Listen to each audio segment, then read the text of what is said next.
शनिवार नाम बोल गोत्र बोल द्वारा शादी निमित्त भगवान सत्यनारायण कथा करिष्यामि।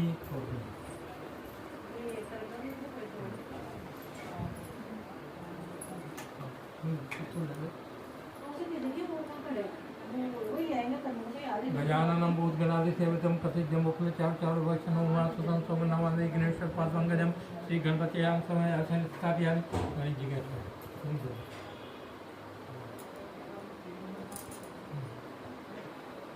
स्नान करवा गंगा सिंधु सरस्वती नर्मदा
श्री सत्यनारायण की कथा है।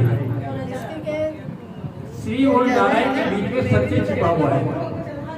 जो सत्य का आचरण करता है उसे श्री नारायण दोनों मिलते हैं। इसलिए सत्य का हमेशा आचरण करते रहना चाहिए। सत्य से बढ़कर कोई दूसरा धर्म नहीं है। सत्य अमिट है, आज भी है, कल भी था, बाद में भी रहेगा। सत्य को प्रताड़ित किया जा सकता है, छिपाया जा सकता है, लेकिन मिटाया नहीं जा सकता। सत्य अमिट है, सत्य ही परमात्मा का रूप है। इसलिए सत्य का हमेशा आचरण करते रहना चाहिए। और भगवान नारायण की कथा तो बड़ा मुश्किल से मिल पाती है। जीव के अनेक जन्मों के संस्कार हुए हो और उस जीव पर भगवान की असीम कृपा हो, तब जाके भगवान का सत्संग मिल पाता है, वरना बहुत मुश्किल की चीज है। क्योंकि ग्रह कारण नाना जला ते दुर्गमति विषय विशाला। संसार के इतने बंधन है कि जीव सत्संग में जा नहीं पाता है। भगवान की कृपा हो तब जाके जीव सत्संग में पहुंचता है। और सत्संग ऐसा नहीं मिलता है जिस जीव के पास में सत्कर्म का पैसा हो वही भगवान के निमित्त लग पाता है, वरना बहुत मुश्किल की चीज है। आदमी मकान, जमीन, जायदाद सब चीज में लाखों रुपए खर्च कर देते हैं, लेकिन भगवान के निमित्त 2-5 हजार रुपया खर्च नहीं कर पाता है। क्यों? कि उस पर जीव पर भगवान की कृपा नहीं है। जिस जीव पर भगवान की कृपा होती है वो सत्संग करा पाता है। और भगवान की कथा, एक तो स्थान जहाँ पर भगवान का सत्संग होता है, भगवान की कथा होती है, वो स्थान पवित्र होता है। और एक भगवान अपना मन पवित्र होता है। इसलिए भगवान की कथा तो आप तो जहाँ भी मिले, जैसे भी मिले, जितने समय में भी मिले, जाकर अवश्य सुनना चाहिए। ऐसा नहीं यार हमारा बुलावा नहीं, हम नहीं जाना, नहीं, आप तो उसका नहीं, आप तो परमात्मा क्या जा रहे हो, इसलिए अवश्य ही जाना चाहिए। भगवान की कथा जीव के 1000 जन्म के पाप नष्ट करती है। भगवान की एक कथा, भगवान के नाम में इतना महत्व है। इसलिए कथा तो जहां भी मिले, जितने समय में भी अवश्य जाकर सुनना चाहिए। तीर्थ नैनी सारे व्रत के अंदर सोन का 88,000 जो कथा का वृतांत सूर्य जी महाराज ने सोन का 88,000 को सुनाया, वही वृतांत आप लोगों को प्रस्तुत कर रहे हैं।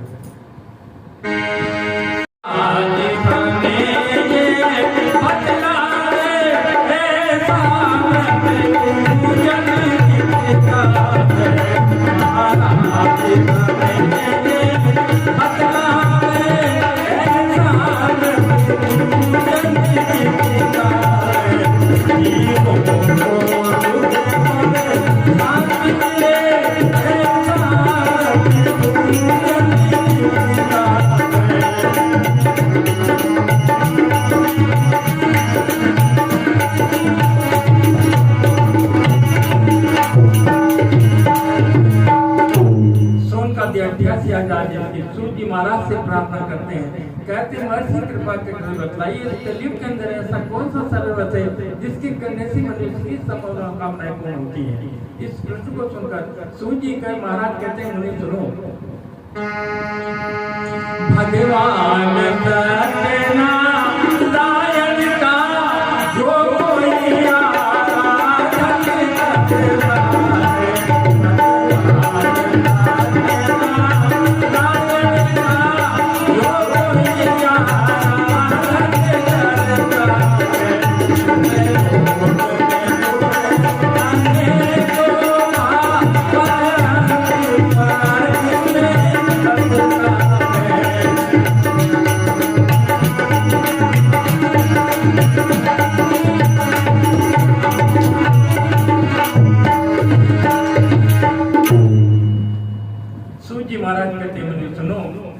भगवान सत्यनारायण का वध करने से मनुष्य की सब मनोकामनाएं पूर्ण होती हैं।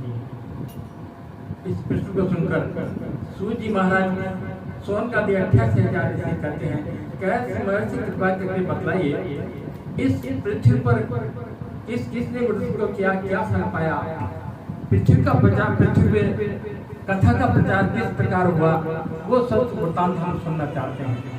इस बात को सुनकर सूर्य जी महाराज कहते, मुझे सुनो, एक समय योगी नारद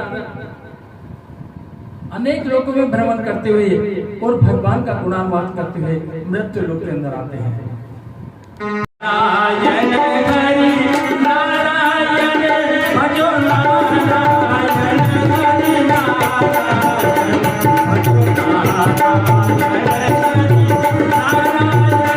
भजो नारायण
भगवान की।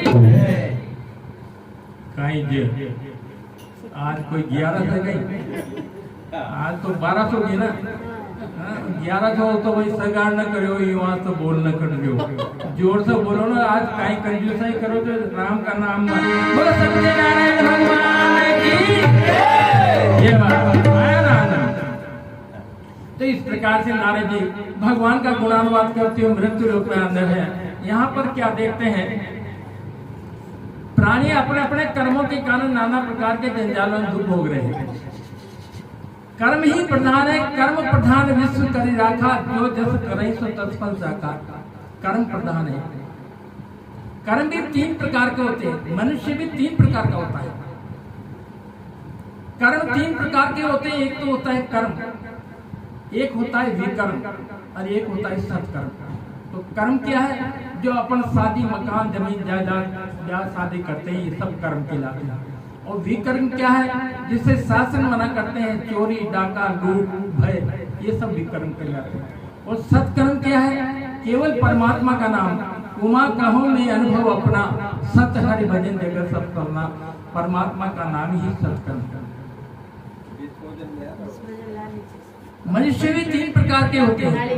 एक होता है देवतुल्य, एक होता है मनुष्य तुल्य, एक होता है राक्षस तुल्य।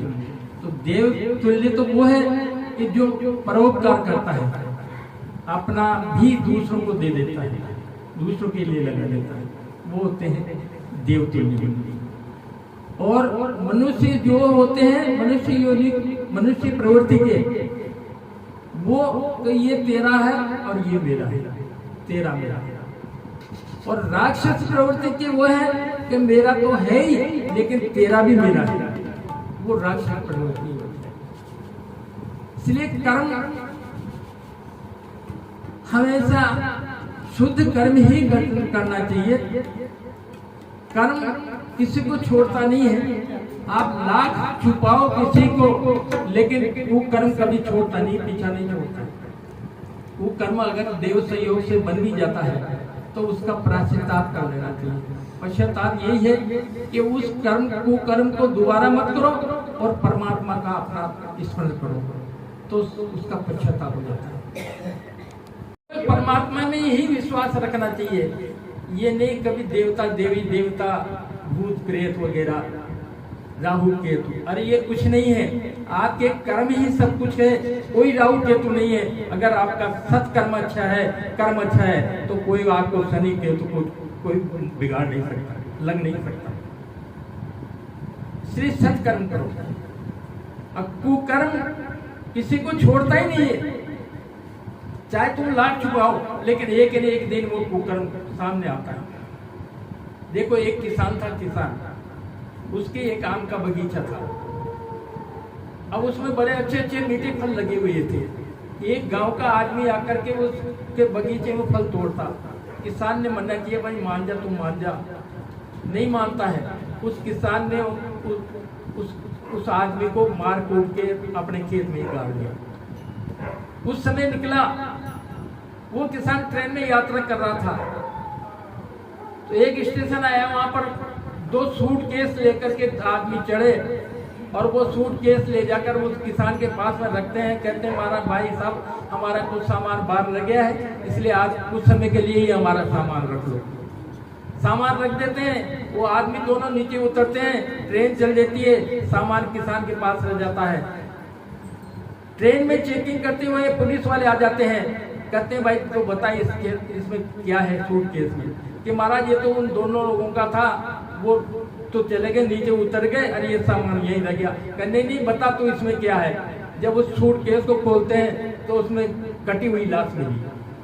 पुलिस वाले आ जाते हैं, उसको किसान को पकड़ के ले जाते हैं। पास में उसका एक संत बैठा हुआ था, वो विचार करता है, देखो बेचारे ने इसने कुकर्म तो किया नहीं, इसने तो मारा नहीं, फिर भी इसको सजा क्यों मिल रही है। अपने गुरु से पूछते हैं, वहां जाकर गुरुजी से कहा तो ऐसा हुआ महाराज, किसान ने तो आप उस आदमी को मारा नहीं था, फिर भी उसको सजा हो गई, ऐसा क्यों। गुरुजी कहते हैं, भाई तू उस किसान पे जा। वो किसान के पास में जाता है, उससे पूछता है, भाई तेने ऐसा क्या किया क्यों। कि महाराज मेरे खेत में एक बगीचा था, ये आदमी बार बार आता था, मना करने पर नहीं माना, मैंने उसे मार कूट के खेत में गाड़ दिया। तो कर्म, आपको कर्म लाख छुपाओ लेकिन छुपेगा नहीं, एक न एक दिन वापस सामने तो आएगा। ऐसे आकर नारद जी महाराज आकर देखते हैं प्राणी अपने अपने कर्मों के कारण नाना प्रकार के जंजालों में दुख भोग रहे हैं, कोई धनी है, कोई लुगला है, कोई लंगड़ा है, इस प्रकार से अपने अपने कर्मों की सजा पा रहे हैं। ऐसे प्राणों का दुख देखकर नारद जी का मन बड़ा दुखी हो जाता है, मन में विचार करते हैं इन प्राणों का दुख कैसे दूर हो सकता है। ऐसा विचार करते हुए उन्हें भगवान नारायण का ध्यान आता है और नारद जी बैकुंठ लोक के अंदर प्रस्थान करते हैं। जब नारद जी बैकुंठ में जाते हैं तो वहां पर जाकर क्या देखते हैं, भगवान विष्णु सिंहासन में आसीन छवि वो भारी थी, जिसका वर्णन किया जाता कमला प्यारी।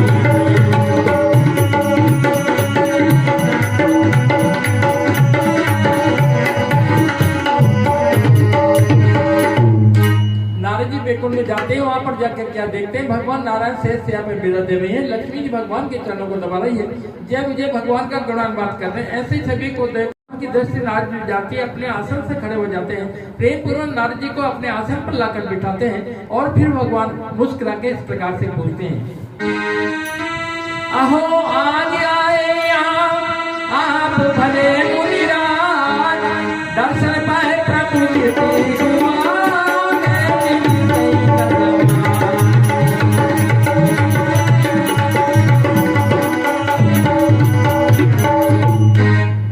भगवान कहते हैं नारद जी बहुत दिन दया के आपके पधारने से मैं कुल से बड़ा प्रसन्न हूँ, अब आप अपने आने का कारण प्रकट कीजिए। इस बात को सुन नारद जी कहते हैं प्रभु आप घर घर वासी अंतर्यामी सब कुछ जानते फिर भी आप पूछते हैं, मैं आपको बतलाता हूँ। मैं मृत्यु लोक से भ्रमण करता आ रहा हूँ, वहाँ पर प्राणी को अपने अपने कर्मों के कारण नाना प्रकार के जंजाल दुख देखा है। यदि प्रभु उनके दुख दूर करने का कोई उपाय हो तो बतलाइए। इस प्रश्न को सुनकर भगवान बड़े प्रसन्न होते हैं, कहते हैं नारद तुम बड़े दयालु, तुमने संसार के जीवन के उद्धार के लिए बड़ा सुंदर प्रश्न किया, मैं तुम्हें उपाय बताता हूँ, तुम सावधान होकर सुनो। अरे बतलाता हूँ मैं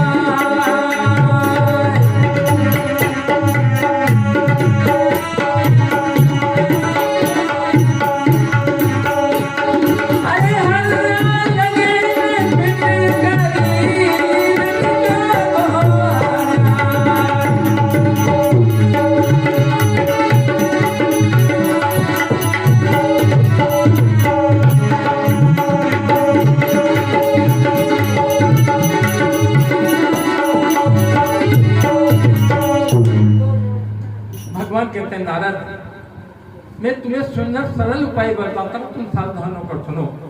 भगवान सत्यनारायण का वध करने से मनुष्य की सब मनोकामनाएं पूर्ण होती है। इस प्रश्न को सुनकर नारद जी कहते हैं प्रभु भगवान सत्यदेव का व्रत किस दिन करना चाहिए, किस रीति से करना चाहिए, कृपा करके विस्तार पूर्वक कहिए। भगवान कहते हैं नारद सुनो, तिथि संक्रांति पूर्णिमा करे जो व्रत मन लाए, पाए सर्व सुख जगत में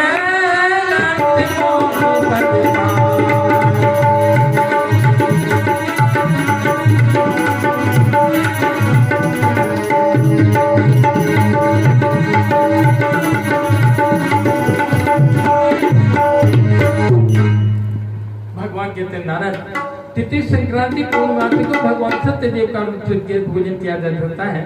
तिथि कोई हो लेकिन भाव सच्चा होना चाहिए, अगर भाव नहीं है तो सब क्या निरर्थक होता है। भाव बिना भगवान भोजन नहीं करते, भावता की प्रधानता है और भाव से अनेक भक्तों ने भगवान को प्राप्त किया है। महाराज तुलसी ने एक चौपाई में लिखा है,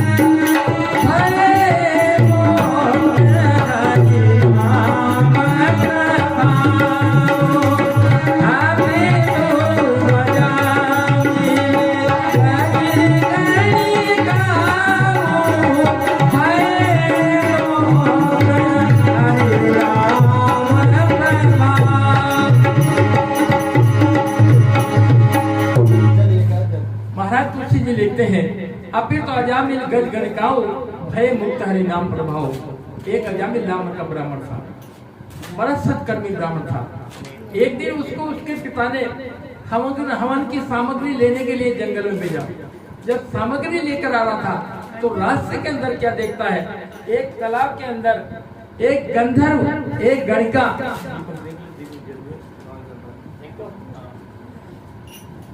तालाब के अंदर क्या देखता है, एक गणिका और गंधर्व रमण कर रहे हैं।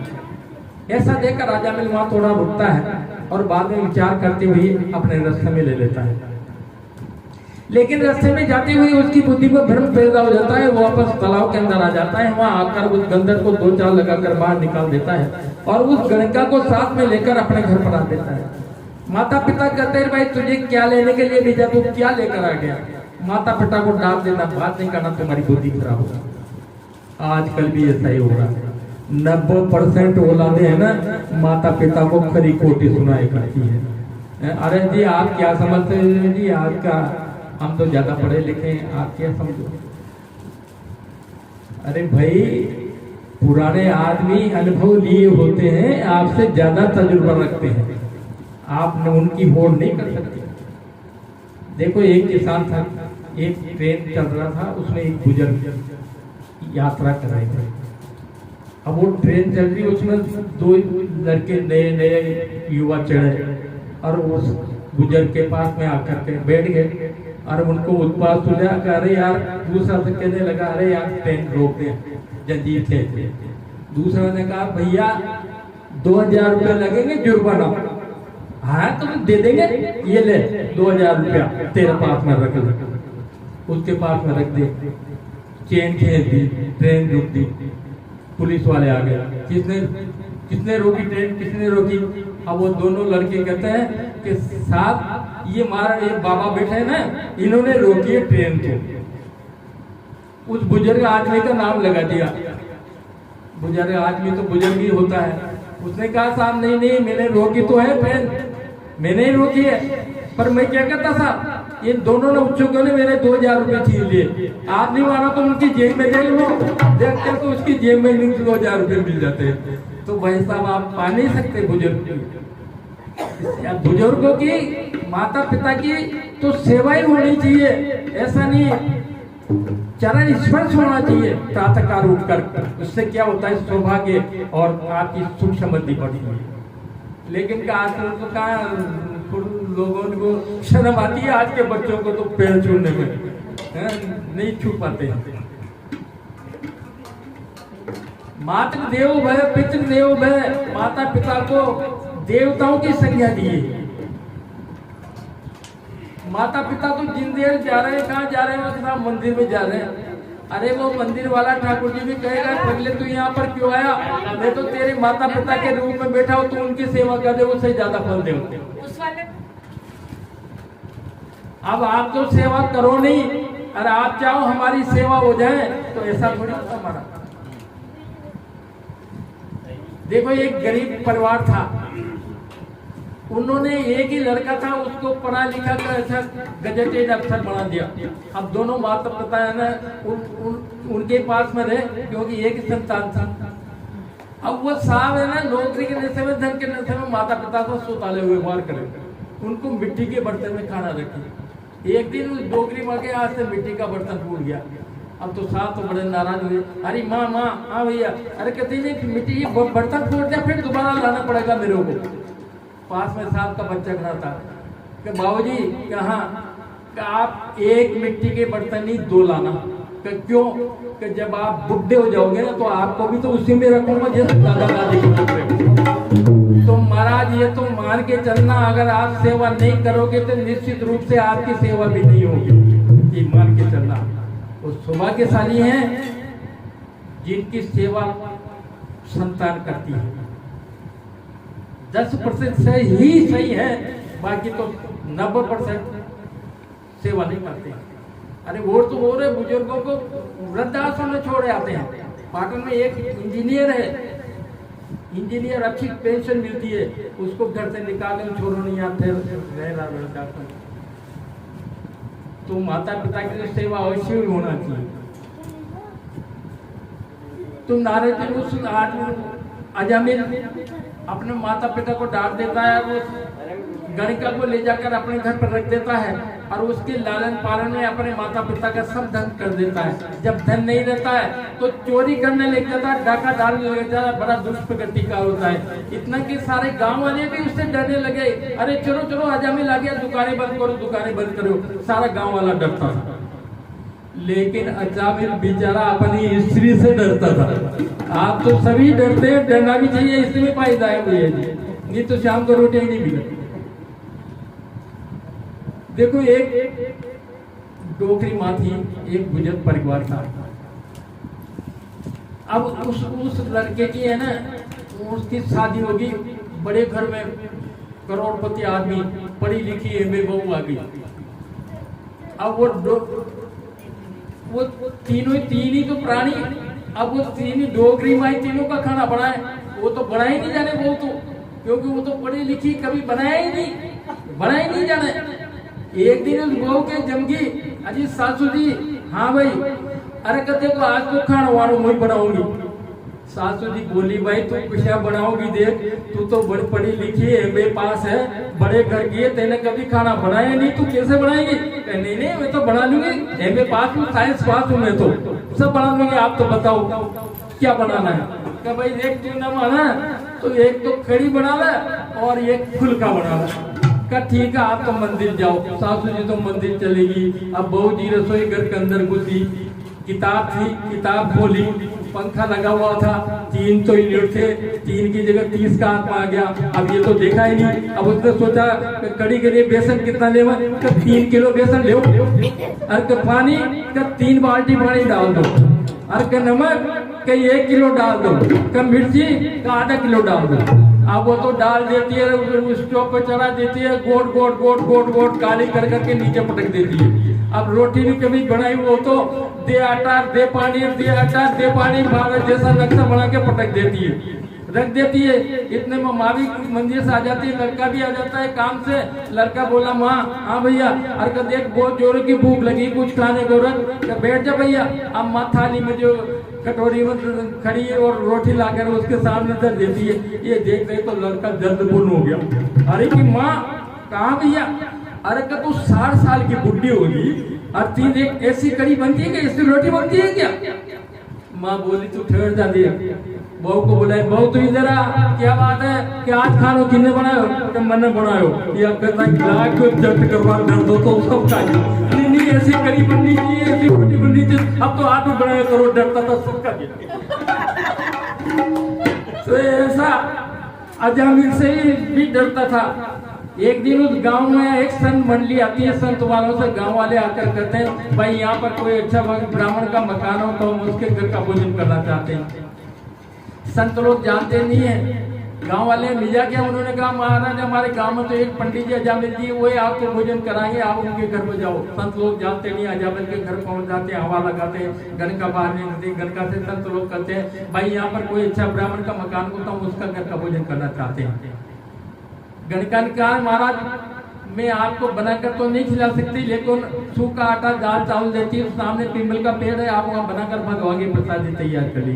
ऐसा ही करती है, सामान दे देती है, संत ले जाते हैं, भगवान की प्रसादी तैयार करते हैं, नैवेद्य लगाते हैं भगवान को, और बचा हुआ प्रसाद लाकर उस गणका को देते हैं। गणका समझदार थी, उसने कहा, महाराज जब आपने मेरे घर का भोजन किया तो दक्षिणा वक्षिणा दीजिए। संत कहते हैं, हम तुमसे दक्षिणा में कुछ नहीं चाहते, लेकिन तेरे गर्भ के अंदर जो संतान पड़ रही है उसका नाम नारायण रख लेना, ये हमारी दक्षिणा है। ऐसा कहकर संत वहां से चलते हैं। गणका के प्रसव होता है, पुत्र होता है, उसका नाम नारायण रख लिया जाता है। और अजामिल को छोटा ही छोटा मृत्यु होने के कारण हमेशा प्रिय था, नारायण नारायण पुकारा करता था। और जब ये अजामिल की मृत्यु आती है, यमदूत उसे लेने के लिए आगे सर गया। अजामिल को लेने के लिए यमदूत आते हैं। यमदूत से घबराकर अजामिल अपने पुत्र को पुकारता है, नारायण दो नारायण, नारायण दो नारायण। लेकिन नीचे वाला नारायण नहीं, ऊपर वाला नारायण उसकी प्रार्थना सुन लेता है। भगवान अपने पार्षदों को लेने के लिए अजामिल को भेजते हैं। इधर से यमराज के पास, उधर के भगवान के पास, दोनों में आपस में झगड़ा होता है। कहता है हमारा आदमी, कहता है हमारा आदमी। अंत में भगवान के पार्षद अजामिल को ले जाते हैं। अजामिल जैसा अधम आदमी भगवान के धाम को प्राप्त करता है। गणका पकड़ लेता है, दोनों में बड़ा द्वंद्व होता है। भागवत का ऐसा प्रमाण है कि गज और गिराक के अंदर 1000 वर्ष तक द्वंद्व हुआ था। जब गज निर्बल हो जाता है, तिल पर सूंड बाकी रह जाती है, कमल का पुष्प सूंड के अंदर लेकर भगवान नारायण को गदगद वाणी से इस प्रकार से पुकारता है।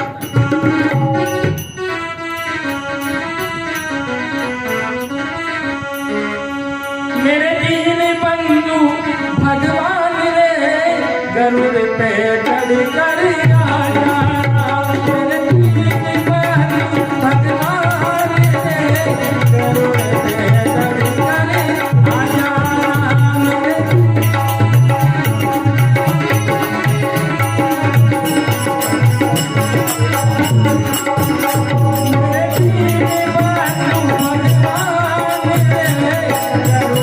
चढ़ कर आजा।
गज करना कर भगवान नारायण को प्रार्थना सुनाता है। गज की प्रार्थना से भगवान प्रसन्न हो जाते हैं, गरुड़ पर भेंट चढ़ाते हैं, चक्र सुदर्शन का सिर काट देते हैं, अपने भक्त को बचा लेते हैं।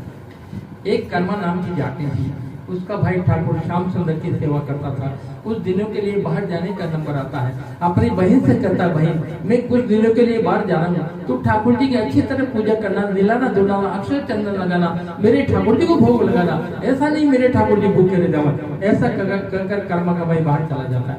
अब कर्मा अनपढ़ थी, बेचारी गाय चलाती थी, वो क्या जाने पूजा हो जाए, फिर भी भैया कह रहे सो पूजा तो करनी थी। प्रातः काल उठती है, जल से घड़ा ले जाती है और सरोवर पर जाती है और वहां से जल भर करके सीधा मंदिर पहुंच जाती है और मंदिर जाकर के सारे का सारा खड़े का ठाकुर जी इकट्ठा ही डाल देती है। अब ठंड के तो दिन और ठाकुर जी बैठे बैठे विचार कर रहे, लो देखी भले मैंने कैसा किया, सारा भी बोल दिया मेरे को। फिर चंदन के लिए देखती बोली नजर आ जाती है, भर के मुठा ठाकुर जी को देखा ठाकुर जी चिल्की उतार दी। गरीब लोग के घर जाती है, कुछ दाल बड़ी हुई थी, चावल पड़ा था, दोनों की खिचड़ी तैयार करती है, घी की कमी खींचती नहीं, घी की बाटी भर लेती थाली में, खिचड़ी परोस करके और मंदिर पहुंचती है और ठाकुर श्याम सुंदर को किस प्रकार निवेदन कर रही है।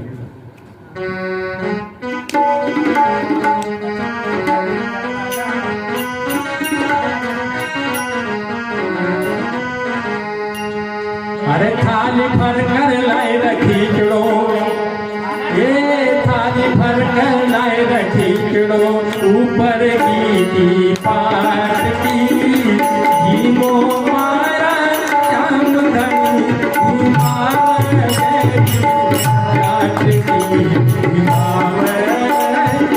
जाट की थाली भर कर लाए रखी चुड़ो, ऊपर की पाट की जीवो मारा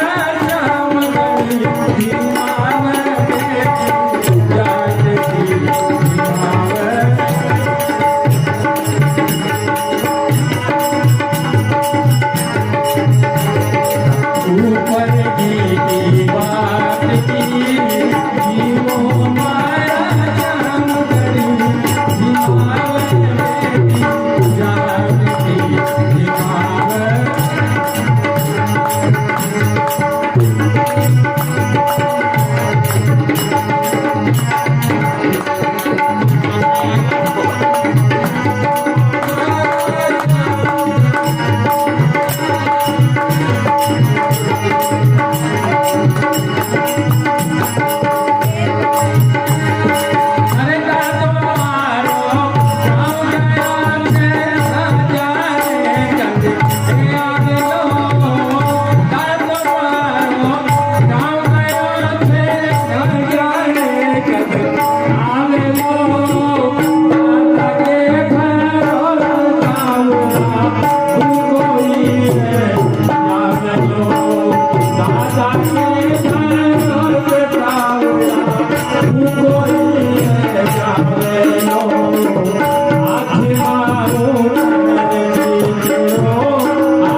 मैं तो गाय चराने वाली हूँ और ये जी देखा तुमने नो पंगेरी का लठ मेरे हाथ में, अच्छी अच्छी गाय सीधी कर दी महाराज मैंने इस पे।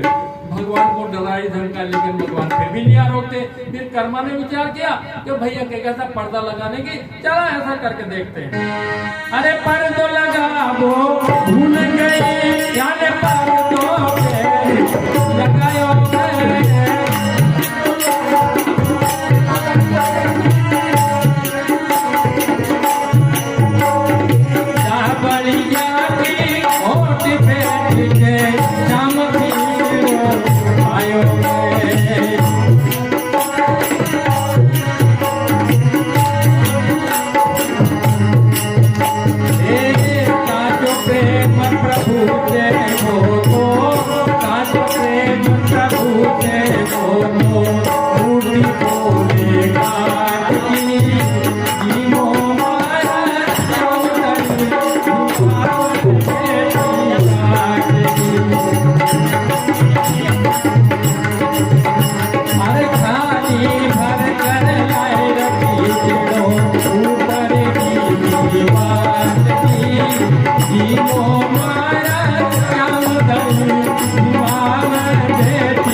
लहंगे की आज कर्मा करती है। कर्मा की भक्ति से भगवान प्रसन्न हो जाते हैं।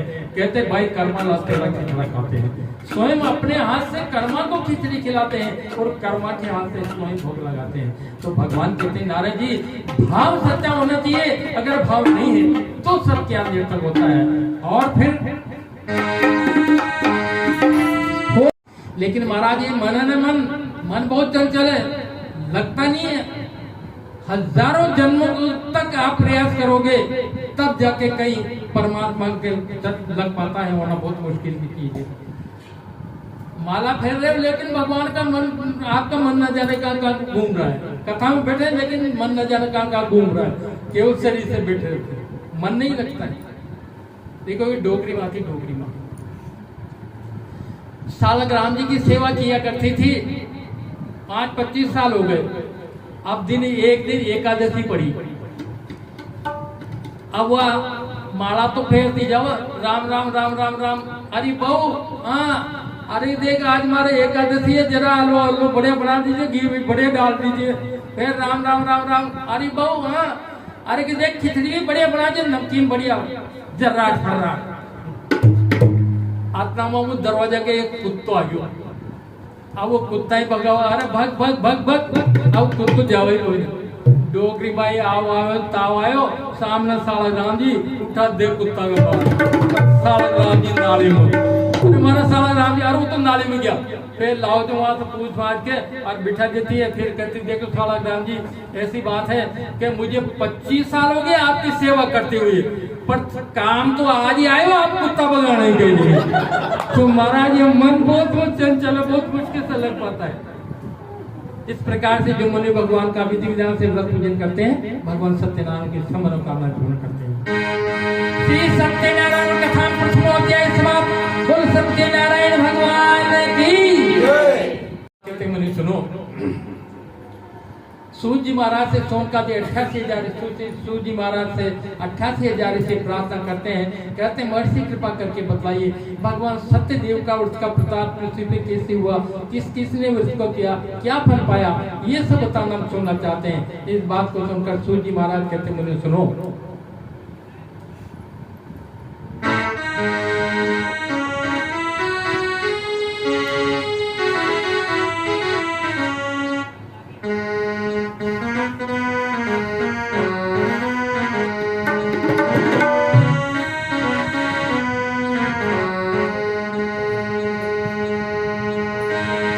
सूत जी महाराज सोनका जी 88,000 इसके पूछने पर सूत जी महाराज कहते मुझे सुनो, विख्यात धाम काशी नगरी जुज सतानंद जावत थे, धन दीन दीन गरीब को भर पेट भोजन करते थे।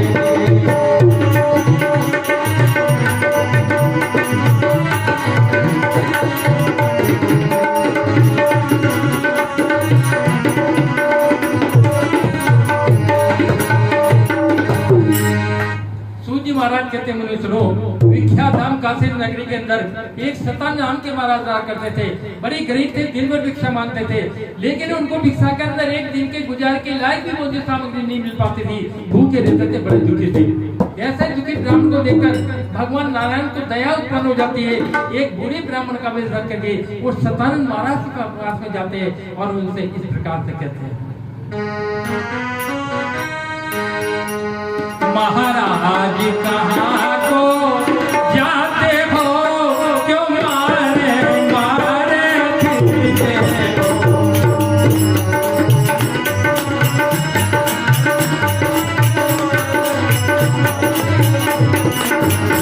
महाराज कहाँ को जाते हो, क्यों मारे मारे फिरते हो।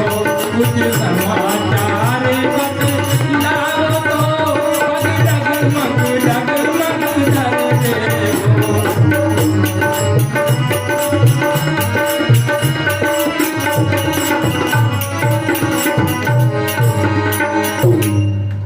भगवान बूढ़े ब्राह्मण का वेश धर करके सतानंद महाराज के पास में आते हैं। कहते ब्राह्मण देवता नित्य प्रति दुखी मंडल में क्यों घूमते रहते हो, तुम्हारे मस्तक की रेखा देखने ऐसा महसूस होता है तुम अत्यंत दरिद्र गरीब ब्राह्मण हो।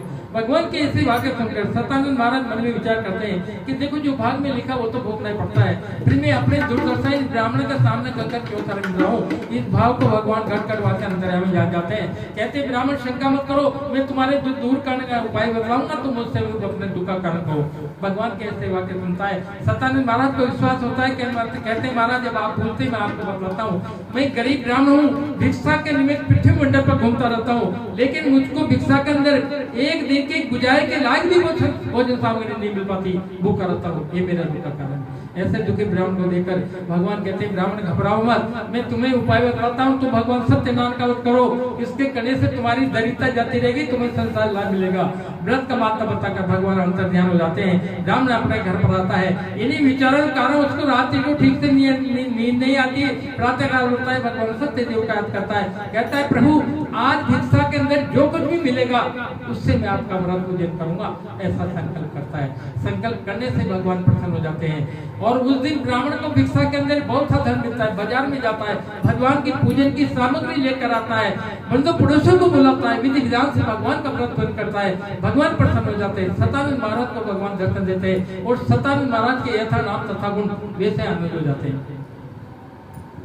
सूत जी महाराज कहते हैं मुझे सुनो, एक दिन ये शेष ब्राह्मण अपने घर पर महान व्यवस्था में भगवान सत्यदेव का व्रत पूजन कर रहे थे। उसी समय उस काशी नगरी के अंदर एक प्यासा थकवार लकड़ा रहता है, लकड़ी का गट्टा सरवर प्यास रहते मन में विचार करता है कि देखो यहाँ पर धनवान लोग निवास करते हैं, उस धनवान आदमी गरीब आदमी से बात तक करना पसंद नहीं करते, पानी कैसे पिलाएंगे। ऐसा विचार करते हुए उसे सतानंद महाराज का ध्यान आता है। वो मन में विचार करता है सतानंद महाराज यहाँ पर निवास करते हैं, बड़े सज्जनों पुरुष है, वो अवश्य अपन को जल पिलाएंगे। ऐसा विचार करके लकड़ी का गट्टा सर पर धर करके और सतानंद महाराज के मकान की तरफ जाता है। वहां पर जाकर क्या देखता है, सतानंद महाराज की टूटी फूटी झोपड़ी के स्थान पर एक रत्नों से जड़ा महल खड़ा है। ऐसा लकड़ा रहा बड़ा अवश्य चकित होता है, मन में विचार करता है किसी धनी आदमी ने बेचारे गरीब की झोपड़ी हटा दी, अपना महल खड़ा कर लिया। जैसे जैसे महल के पास पहुंचता है, द्वारपालों से आगे लेकर महल के अंदर जाता है। वहां पर जाकर क्या देखता है, विप्र सतानंद जी महान वेश में भगवान सत्यदेव का रूप पूजन कर रहे हैं और वहां पर भगवान का गुणात्मक हुआ है।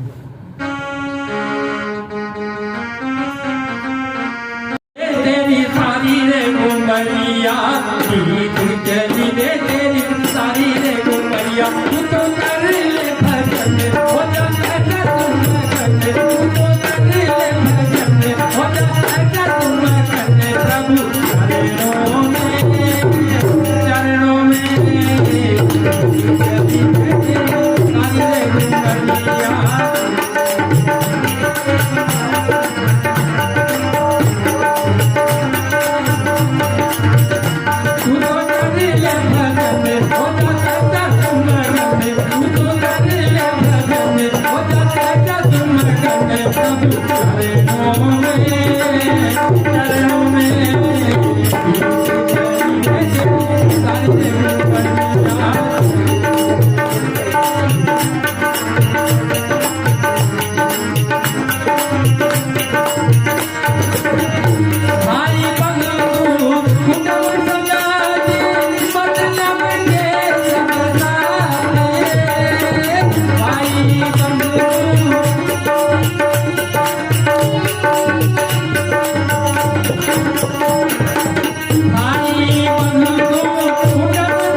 हाथ जोड़ कर लकड़ा करता है। महाराज अभी क्या करें कि देवता की पूजन करें, इसके करने से क्या होता है। इस बात को सुन करके और सतानंद महाराज कहते हैं मित्र ये तेजस्वी विष्णु भगवान का पूजन किया जा रहा है। जब से मैंने इस व्रत का प्रारंभ किया है मेरे सब कष्ट नष्ट हो गए, मैंने संसार ला दिया है। इस बात को सुनकर लखनारा बड़ा प्रसन्न होता है, कहता है महाराज व्रत का मातम बताए मेरी सोच तुमको करूंगा। ऐसा कहने पर सतानंद महाराज लखनारी को भगवान का प्रसाद देते व्रत का मातम बताते हैं। लखनारा भगवान का प्रसाद दे करके और भगवान के सामने इस प्रकार प्रण करता है, प्रण आज से मेरा पिए गए जब तक महाराज जिऊंगा में श्री सत्यदेव प्रभु का पूजन तब तक सदैव करूंगा।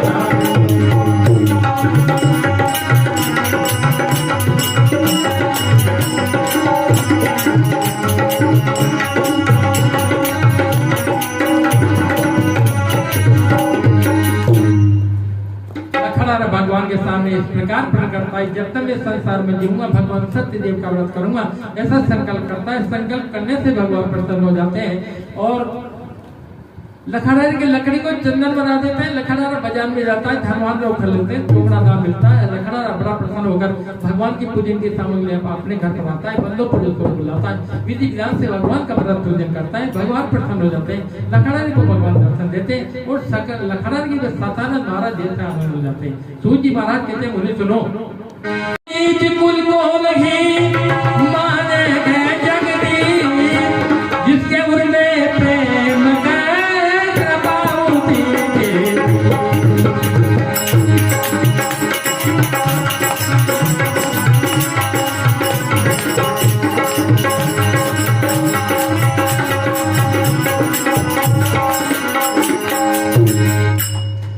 महाराज कहते हैं, मुझे सुनो, भगवान के यहाँ पर जात पात ऊंच नीच का भेदभाव नहीं है।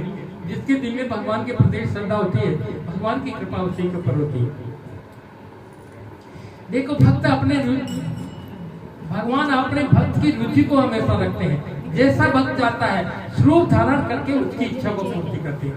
महाराज नरसिंह जी को देखिए, अपनी 56 करोड़ की जायदाद भगवान श्याम सुंदर के नाम निछावर कर चुके थे, कोड़ी पास में नहीं।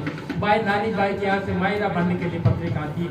नरसिंह महाराज पत्रिका को ले जाकर भाई बंधुओं के पास में जाते हैं, कहते हैं, भाई मेरे पास में तो कुछ रहा नहीं, इसलिए आप मेरी मदद करो, साथ में मायरा बनने के लिए चलो। ऐसी बात सुन करके और सारे के सारे रिश्तेदार एक एक करके नरसिंह जी महाराज के पास से खिसक जाते हैं। अंत में नरसिंह जी महाराज भगवान द्वारकाधीश का सलाह लेते हैं, पत्रिका को ले जाते हैं, द्वारका के रास्ते में जाते हैं, अर्धरात्रि को पुकारते हैं, कहते हैं, प्रभु ये बाई के यहाँ से पत्रिका आई, इसी का आपको मायरा लाना है, अब भक्त वत्सल इस समय पे जीता रहा हूँ, ऐसा निवेदन करते हुए और पत्रिका को द्वारका के रास्ते पे रखे आते हैं और अपने घर पर आते हैं।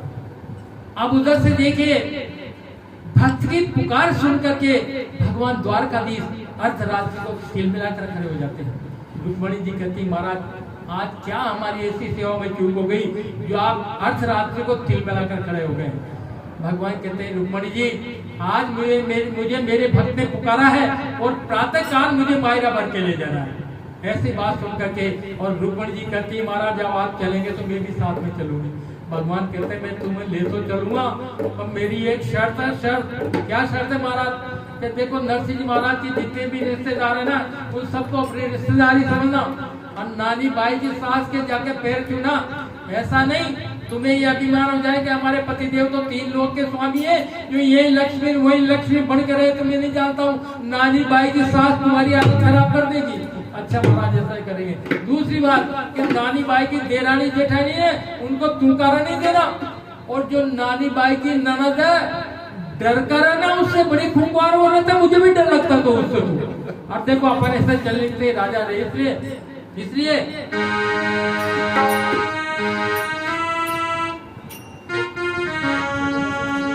अरे मुँह तो बनू शेठ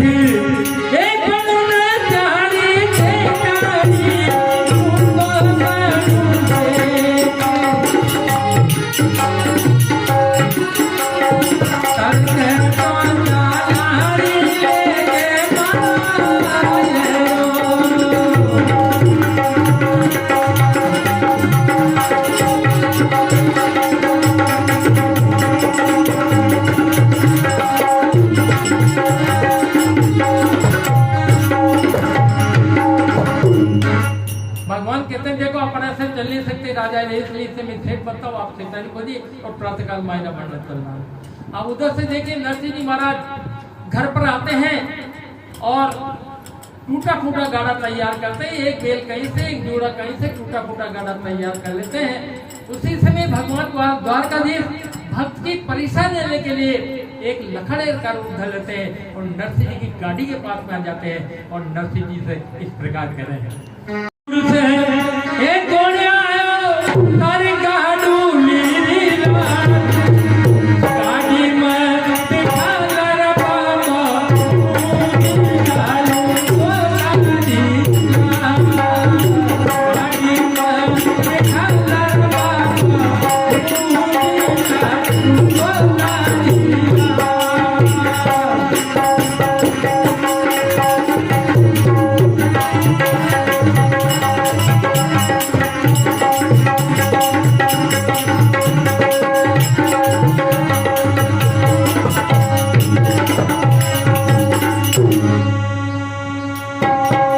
बड़ी दूर में गोड़ा धरी काटू मैया, बड़ी दूर में गोड़ा धरी काटू मैया, बड़ी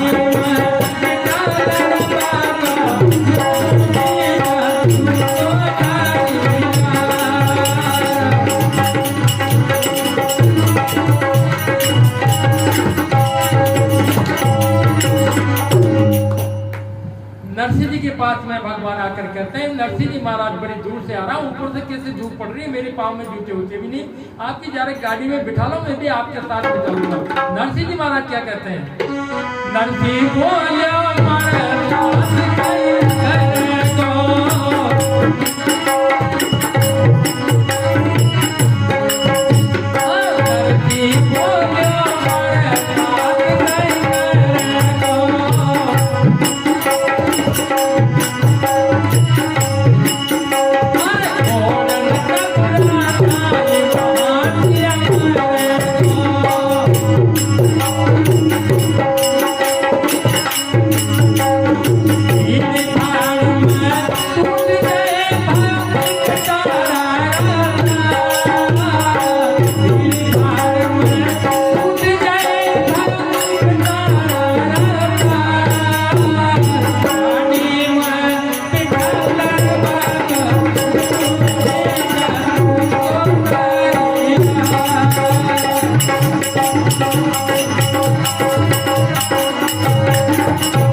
नरसिंह महाराज कहते हैं, लाला तुम मेरे साथ क्या कर रहा है भाई, ये ठंडे वंड के दिन है, तेरे पास में ओढ़ने ओढ़ने को कुछ है नहीं, ठंडा मर जाएगा लाला, मेरे बत्थे आएगा, और फिर तू गाड़ी की हालत देख ले, कोई 5 मणिया बेटा है, कोई 10 मणिया बेटा है, हमारी गाड़ी टूट जाएगी, मेरा 12 ही रह जाएगा।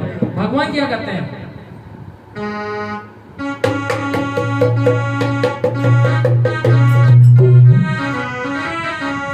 अरे छोड़ी माही यारी बचे तो पाती है,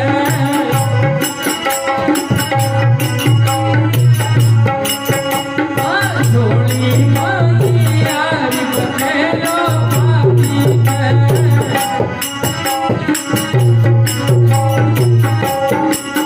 अरे नाम है किसको जात मरी तो पाती है,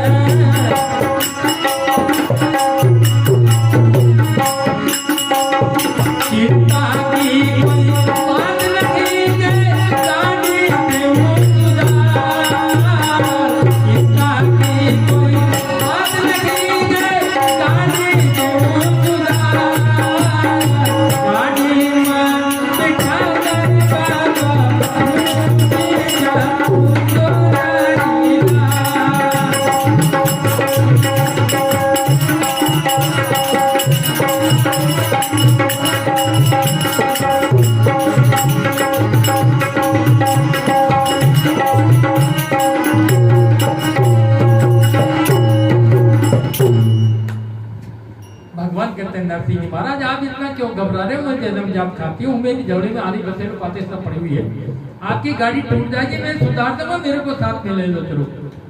भगवान नरसिंह महाराज मान जाते हैं, टूटी फूटी गाड़ी को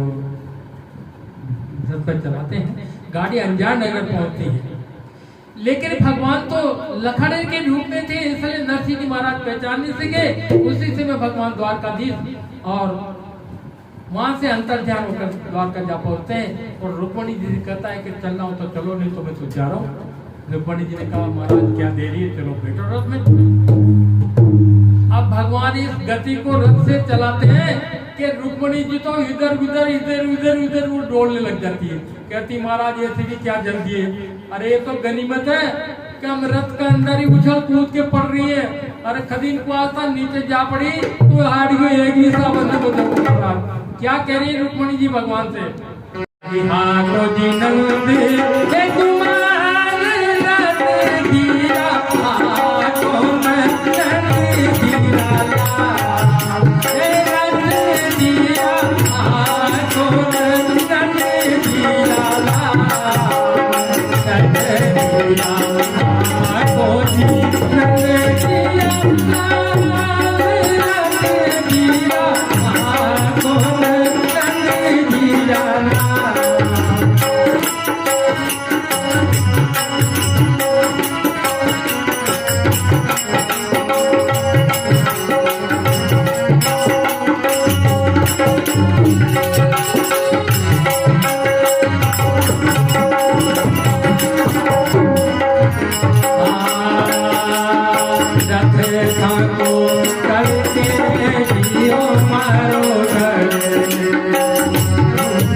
चलाते हैं, गाड़ी अनजान नगरों में पहुंचती है और मायरा की पोटली ले जाकर भगवान नरसिंह जी के सामने रखते हैं। लेकिन नरसिंह जी महाराज तो बड़े क्रोधित हो रहे, बड़ी देर से आए, मेरी सत्य मजाक करा दी। और जो मायरा की पोटली भगवान ने नरसिंह जी के पास में रखी थी, उस पोटली को वापस भगवान की तरफ फेंक करके, और नरसिंह जी महाराज क्या कह रहे भगवान से,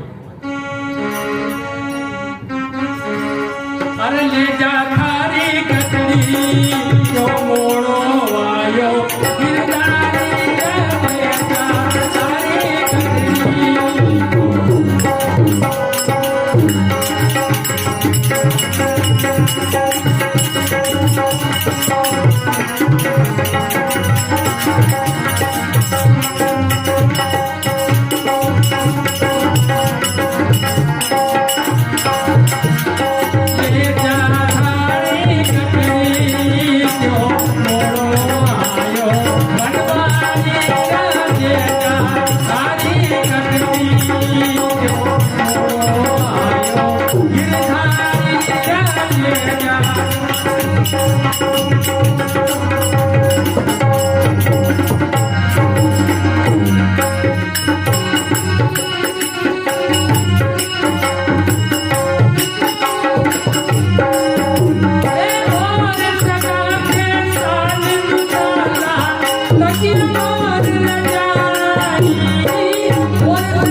एक होता है कंजूस, जो रुपया में 50 पैसा ही खर्च करे बड़ी मुश्किल से, और माँ कंजूस वो रुपया में एक आनी खर्च करे बड़ी मुश्किल से खर्च करे, माता हाल पड़े जाए।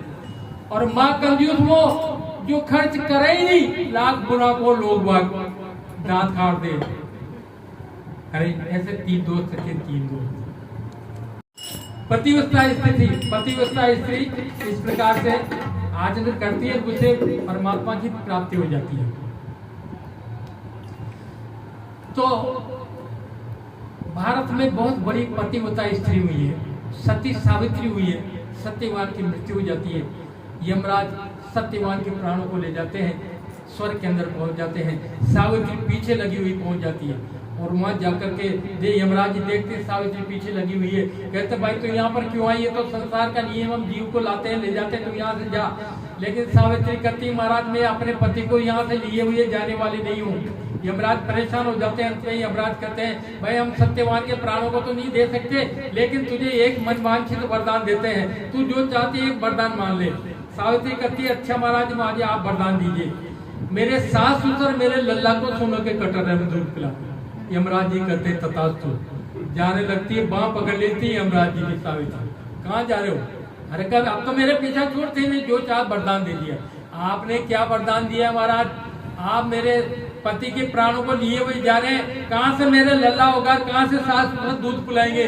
तो सत का प्रभाव देखिए यमराज की बुद्धि भ्रमित हो जाती है। अंत में यमराज के सत्यवान को प्राणों को छोड़ना पड़ता है, सावित्री अपने पति को बचाना। अनुसुईया जी हुई जिसके द्वार पर ब्रह्मा विष्णु महेश तीनों देवता परीक्षा लेने के लिए पहुंचते, आवाज लगाते हैं। अनुसुईया जी बाहर निकलती, तीन देवता कहते हैं माता जी हमें बहुत बहुत जोर की भूख लगी है, हम भोजन करना चाहते हैं। अनुसुईया जी कहती प्रभु भोजन तैयार है, आप भोजन करिए। लेकिन तीनों देवता कहते माता जी हमारी तो एक शर्त है, शर्त मानो तो आप क्या भोजन करें, अन्यथा आपके द्वार से वापस जाते हैं। गृहस्थ के द्वार से अगर कोई आपने जब हमें पुत्र में प्राप्त किया है तो हम वास्तव में पुत्र बनकर आपके आएंगे। और भगवान विष्णु दत्तात्रेय के रूप में अनुसुईया जी के अवतार लेते हैं, और भगवान शंकर दुर्वासा ऋषि के रूप में अवतार लेते हैं, और ब्रह्मा जी योम चंद्रिका के रूप में अनुसुईया जी के अवतार लेते हैं। साधु नाम महाजन नाव में बहुत सा धन भर कर और विदेश में व्यापार करने के लिए जाता है। नदी के किनारे पर सुंदर मंदिर दिखा देता है, नाव को रुकाता है, मंदिर की तरफ जाता है। वहां पर जाकर क्या देखता है, राजा उनका मुंह भगवान सत्यदेव का पूजन कर रहे। ऐसा देखकर राजा से हाथ जोड़कर साधु नाम महाजन करता है महाराज आप क्या कर रहे हैं, किस देवता की पूजन करें, इसके करने से क्या होता है? इस बात को सुन करके और राजा उनका मुख कहते हैं सेठ जी ये तेजस्वी विष्णु भगवान का पूजन किया जा रहा है, मैं पुत्रहीन हूँ, पुत्र प्राप्ति के लिए मैं भगवान सत्यनारायण का वध कर रहा हूँ। भगवान सत्यनारायण सब मनोकामनाएं पूर्ण करने वाले हैं, जो भगवान को पुष्पन करता है उसके बदले फल देते हैं। इस बात को सुनकर साधु नामवाजन बड़ा प्रसन्न होता है, कहता है महाराज आप व्रत का माध्यम बताए, मैं भी उत्तम व्रत को करूंगा, क्योंकि मैं भी आपके तरह संतानहीन हूँ और मुझे विश्वास होता है कि मेरे भी ऐसे संतान उत्पन्न होगी। ऐसा कहने पर राजा उनका साधु नामवाजन को भगवान का प्रसाद देते हैं, व्रत का माध्यम बताते हैं। साधु नामवाजन भगवान का प्रसाद लेकर नाव पर आता है, नाव को वापस अपने घर पर लाता है, अपनी स्त्री को भगवान सत्यदेव का प्रसाद देता है और इस प्रकार पार करता है कि जब अपने संतान उत्पन्न होगी भगवान सत्यदेव का व्रत करेंगे, ऐसा संकल्प करता है। संकल्प करने से भगवान प्रसन्न हो जाते हैं और साधु नामवाजन की स्त्री लीलावती गर्भवती होती है।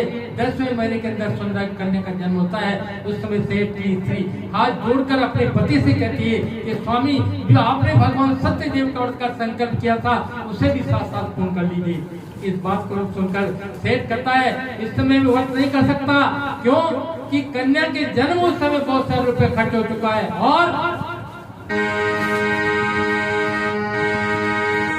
जब चेतेगा ठंडा पानी और दोपहरा कोड़ी आए, जो बोला और कबूला है वो सभी मरा दिए जाए।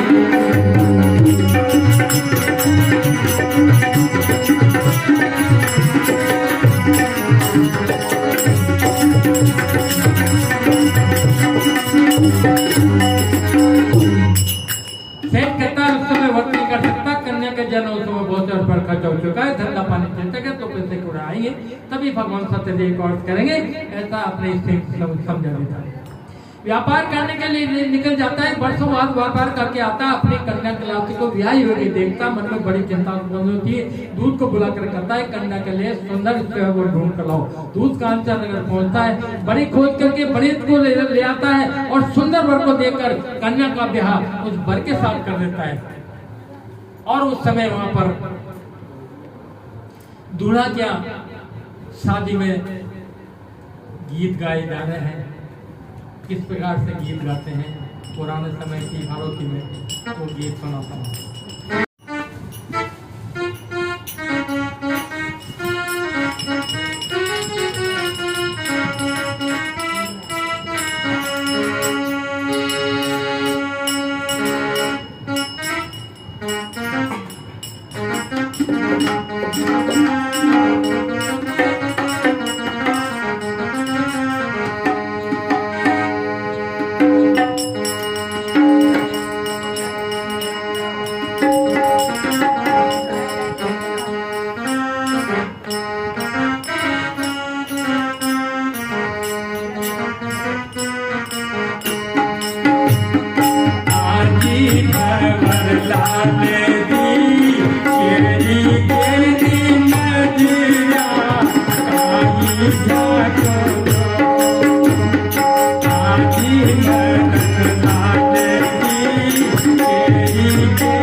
मारी नथड़ी घूम गई सा बीरज का बासी नथड़ी घूम गई सा बीरज का बासी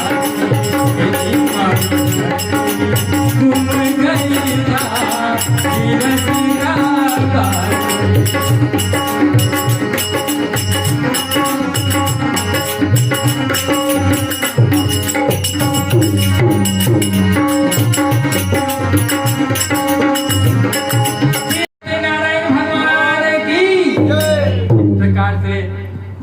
महाजन के यहाँ पर धूमधाम से कन्या का ब्याह होता है और साधुना महाजन ब्याह होने के पश्चात में जवाई को साथ में लेकर राजा चंद्र के नगरी में व्यापार करने के लिए होता है। रात्रि विश्राम करता है, वहीं पर भगवान का साथ सताता है। भगवान की माया दो चोरों का रूप धारण करती है। वो चोर राजकोष से मिलाकर और सिपाही के वजह से उस माल को वहां पर रख देते हैं जहाँ पर दोनों ठहरे हुए थे। स्वयं किसी गुप्त स्थान छिप जाते हैं। सिपाही आ जाते हैं, राजा के धन को दोनों के पास में देख लेते हैं, दोनों की मुष्ट मार लेते हैं, राजा के धन खड़े कर देते हैं। कहते महाराज आज इन दोनों को चोरी करते हुए देखा है, माल मुजरिम दोनों हाजिर है, इन्हें देख के आज्ञा दीजिए। राजा देखता है कि वास्तव में राजकोष पर चौड़ा माल उनके पास में है, दोनों को बंदी के में डालने की आज्ञा दे देता है। उस समय से हाथ जोड़कर राजा से कहता है महाराज हम है बढ़ के कर देंगे व्यापार, हमने करना चाहते सोने का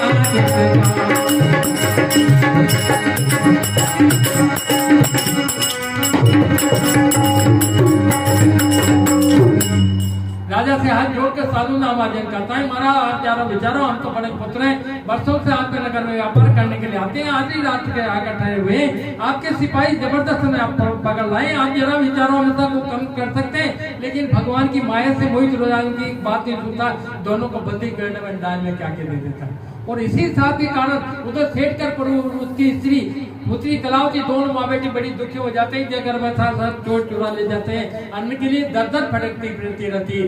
एक दिन कन्या कलावती भूख प्यास से दुखी होकर एक मंदिर पर पहुंचती है। वहां पर क्या देखती है, भगवान सत्यनारायण की कथा हो रही है। अर्थात कथा श्रवण करने से कलावती को ज्ञान होता है, भगवान सत्यनारायण सब मनोकामना पूर्ण पाने वाले हैं। अतः वहीं पर भगवान को प्रार्थना सुनाती है।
कलावती भगवान को प्रार्थना सुनाती है और भगवान का प्रसाद लेकर अर्धरात्रि को अपने घर पर पहुंचती है। माता लीलावती कहती है, बेटी इतनी देर पर्यंत कहाँ तेरे मन में क्या है, इस बात को सुनकर। और कलावती कहती है, माँ शंका मत करो, मैं मंदिर पे भगवान सत्यदेव के पूजन को देख रही थी, ये प्रसाद लेकर आई हूँ, तुम भी ग्रहण करो। इस बात को सुन करके और लीलावती फूट फूट के रोने लगती है। कहती, बेटी वास्तव में भगवान सत्यदेव का व्रत ऐसा ही है, तेरा भी जन्म इससे हुआ है। तेरे पिता ने तेरे जन्म से पहले भगवान सत्यदेव का संकल्प किया था, जो आज तक पूर्ण नहीं किया। अतः मुझे ऐसा महसूस होता है जो अपनों पर विपदा है, ये भगवान सत्यदेव का कोप है। अतः बेटी गरीबी में पत्रम पुत्रम फलम त्रयम जैसे बनी भगवान का पूजन कर जाना चाहिए। दोनों माँ बेटी भगवान के पूजन के लिए तैयार हो जाती है और उस समय लीलावती भगवान को प्रार्थना सुनाती है।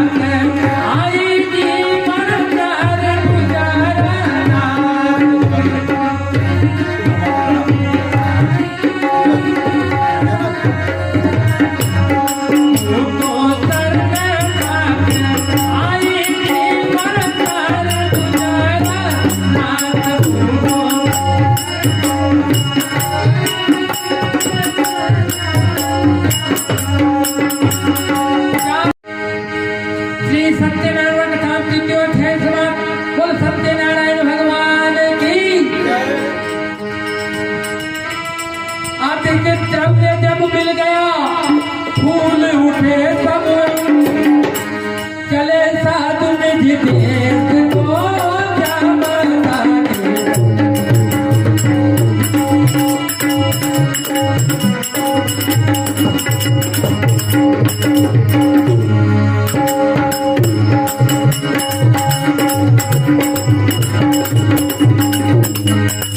राजा से बहुत सा धन पाकर दोनों बड़े प्रसन्न होते अपना नगर कर चल देते हैं।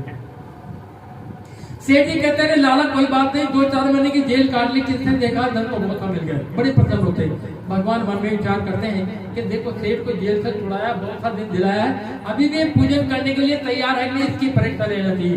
डंडी का वेश कर करके और साधु महाजन के पास में जाते हैं, कहते हैं सेठ जी भूखे कुछ भोजन के लिए दीजिए। भगवान के ऐसी वाणी सुनकर सेठ मन में विचार करता है कि देखो कहीं जाली साधु तो नहीं, चोर लुटेरा तो नहीं है जिससे हमारा धन का भेद नहीं पावे, वरना मार को सब चौपड़ कर जाएगा। तुरंत विचार कर कहता है, महाराज आप ऐसा क्यों पूछ रहे हो, क्या रुपया पैसा कोड़े लेना है, हमारे नाम है तो लता पता दी गई, विदेश से खरीद के ला रहे हैं, हम भी 4 दिन से भूखे, तुम्हें भोजन से कहा से ऐसे मिथ्या वाणी सुनकर भगवान के तथास्तु तूने कहा जैसा हो, कुछ दूर जाकर पेड़ के नीचे बैठ जाते हैं। जो साधु नाम आज जो इस संध्या करके नाव की तरफ देखता है, धन के स्थान पर लतरा पतरा दिखाई देते हैं, मुंह चखा कर गिर पड़ता है। जब चैतन्य वास्तव होती है, जवाई जी कहते हैं, सेठ जी यहाँ पर दंडी साधु आए थे, भगवान साक्षात नारायण थे, तुमने उन्हें नहीं बचाना, उनसे झूठ बोला, इसीलिए मां ने नष्ट पाया, चलो उनको ढूंढ से मिल जाते हैं तो अपना मनोरथ सिद्ध हो सकता है।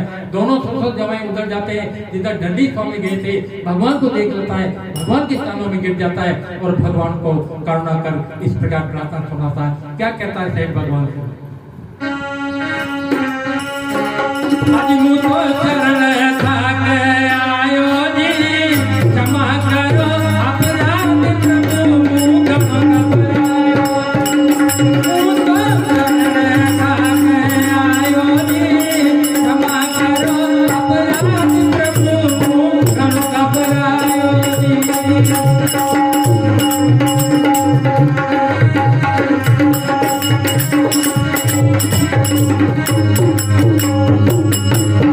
Oh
नाम आज भगवान के चरणों में गिर जाता है, कहता है प्रभु मुझे क्षमा करो, मैं महान वेशभूषा आपके पूजन करूंगा। भगवान कहते हैं सेठ तू बड़ा छले आदमी, बार बार मेरी पूजा से मोह होता है, तू जेल में पड़ा था वहां से तुझे छुड़ाया, बहुत सा दिन दिलाया, फिर भी मुझसे झूठ बोला। सेठ कहता है प्रभु आपकी माया से जैसे देवता तो मोहित हो जाते हैं, मैं तो संसारी जीव हूँ, आपकी माया ने मोहित कर लिया, अब मैं कभी नहीं भूलूंगा, मैं महान वेशभूषा आपकी पूजन करूंगा, मेरा पहला जैसा दंड कर दो, मैं आपके शरण शरण शरण। ऐसा भक्त वत्सल्य होकर सुनकर भगवान प्रसन्न हो जाते हैं और मनोवांछित वरदान देकर अंतर ध्यान हो जाते हैं। साधु नाम महाजन नाव पर आता है, उसे लता पत्ता दे स्थान पर धन जैसा का तैसा नजर आता है, बड़ा प्रसन्न होता है, अपने नगर के लिए चल देता है। जब अपने नगरी नजदीक आती है, धन के रक्षक दूध को घर पर भेजता है, दूध जाकर कहता है जमाई जी सेठ जी बहुत से धन के साथ में नगर के नजदीक आ गए। ऐसी वाणी सुनकर के लीलावती कलावती दोनों माँ बेटी बड़ी प्रसन्न होती है। वहाँ पर भगवान का पूजन चल रहा था, लीलावती भगवान के पूजन से निवृत्त हो चुकी थी। पुत्री कलावती से कहती है बेटी तेरी पिता पति को लेने गए, मैं नदी के तीर पे जाती हूँ, तू भगवान का पूजन पूर्ण करके नदी के तीर पर आ जाना। जैसा कहकर लीलावती वहां से चल देती है। कन्या कलावती पीछे से मन में विचार करती है कि देखो मेरे पति भी बहुत से दिनों में है, क्यों ना जलकर दर्शन करो, पूजन बाद में देख ले जाएगा।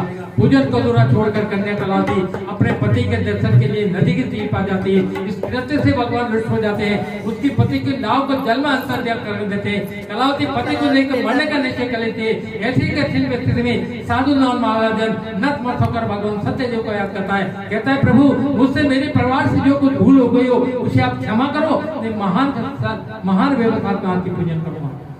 ऐसा भक्त वत्सल्य सुनकर भगवान प्रसन्न हो जाते हैं। आकाशवाणी के द्वारा कहते हैं सेठ तेरी कन्या कलावती मेरी पूजन प्रसाद का प्रत्याग करके अपने पति के दर्शन के लिए आई है, इसीलिए मान अनिष्ट हुआ है। अगर ये घर जाकर पूजन पूर्ण करके जाएगी इसका पति इसको जीत मिलेगा।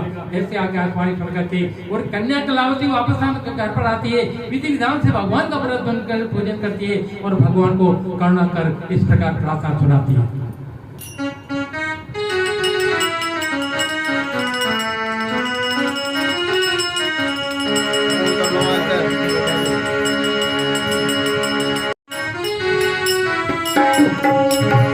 नारायण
जाती है, प्रार्थना से भगवान प्रसन्न हो जाते हैं और आकाशवाणी के द्वारा कहते हैं, अपराध क्षमा हुआ तेरा, अब कष्ट अधिक मत पावेगी, अति प्यारे तुझको जीवित मिले, तू तुरंत नदी पर जाओ।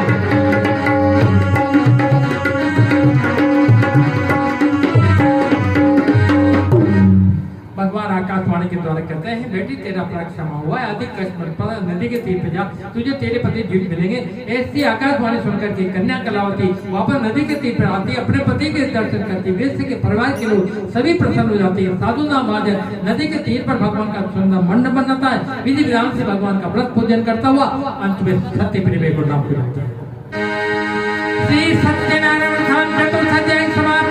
बोल सत्यनारायण भगवान की। सूत महाराज कहते बोले, सुनो, जिन्होंने भगवान के प्रसाद का परित्याग किया, उसका एक छोटा सा उदाहरण सुनाता हूँ। नाम के राजा थे, बड़े बलवान थे। एक दिन शिकार खेलने का विचार होता है। राजा घोड़े पर सवार जंगल में जाता है, अपने साथियों से बिछड़ जाता है। एक बड़का वृक्ष नजर आता है। राजा विश्राम करने के लिए वहां पर पहुंचता है। वहां पर क्या देखता है, कुछ ग्वाल बाल इकट्ठे हो रहे, भगवान सत्यदेव का व्रत पूजन कर रहे। ऐसा देखकर राजा अहंकार के कारण भगवान को प्रणाम नहीं करता है। जब ग्वाल बालों की दृष्टि राजा पर जाती है, भगवान का प्रसाद लेकर राजा को देने लगते हैं और इस प्रकार से कहते हैं, सत्यदेव पूजन किया हमने वन में आज, तिनका शुद्ध प्रसाद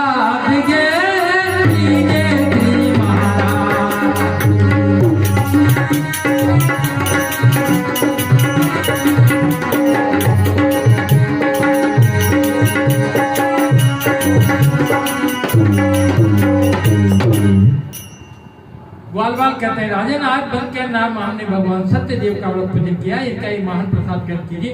ग्वाल बालों की बात सुनकर राजा मन में विचार करता है, ग्वाल बाल के छोकरे न जान के जाके यदि मैंने इनके हाथ का प्रसाद दिया, राजा मानने लगेगा, इसका मर्यादा खत्म हो जाएगी। ऐसा अहंकार करके राजा अपने महल में जाता है। इस कृत्य से भगवान रुष्ट हो जाते हैं। कहते हैं, दुष्ट, तेरे मेरे भक्तों का अपमान किया, तेरा महान अनिष्ट होगा।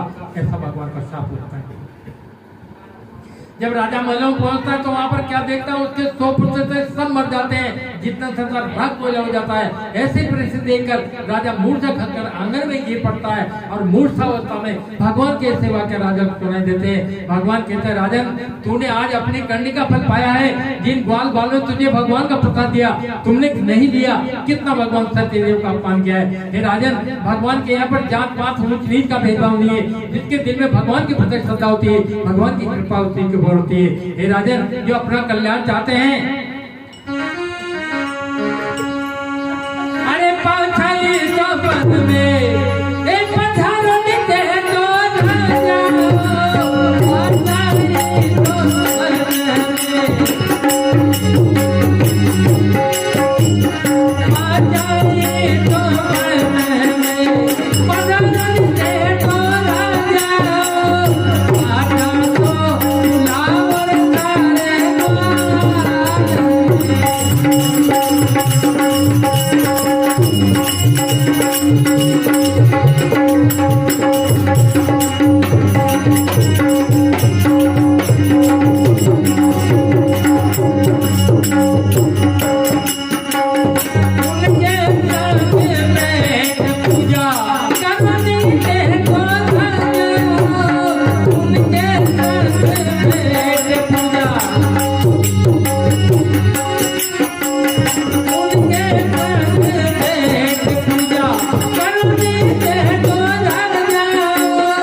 सत्यनारायण भगवान की।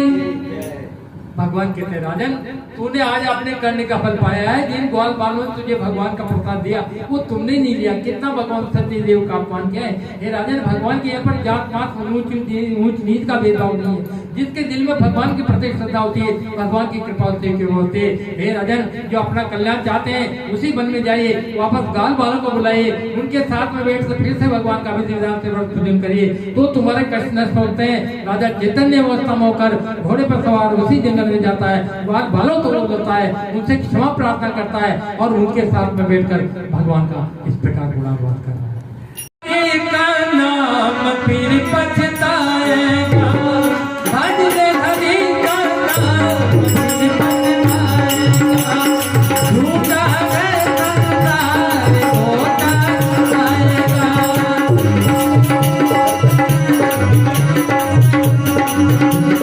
भज ले हरि का नाम फिर पछताएगा, झूठा है संसार धोखा खाएगा।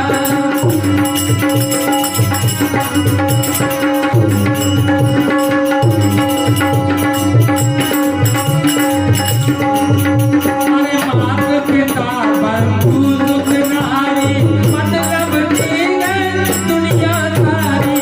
मात पिता बंधु सुख नारी, मात पिता बंधु सुख नारी, मतलब ठीक है दुनिया सारी। मात पिता बंधु सुख नारी,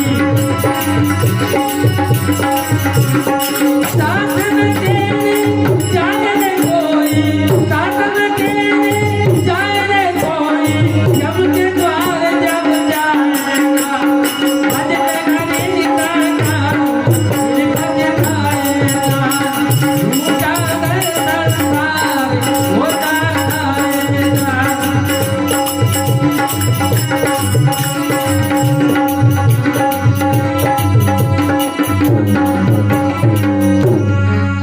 अरे भज हरि का नाम फिर पछताएगा, झूठा है संसार धोखा खाएगा।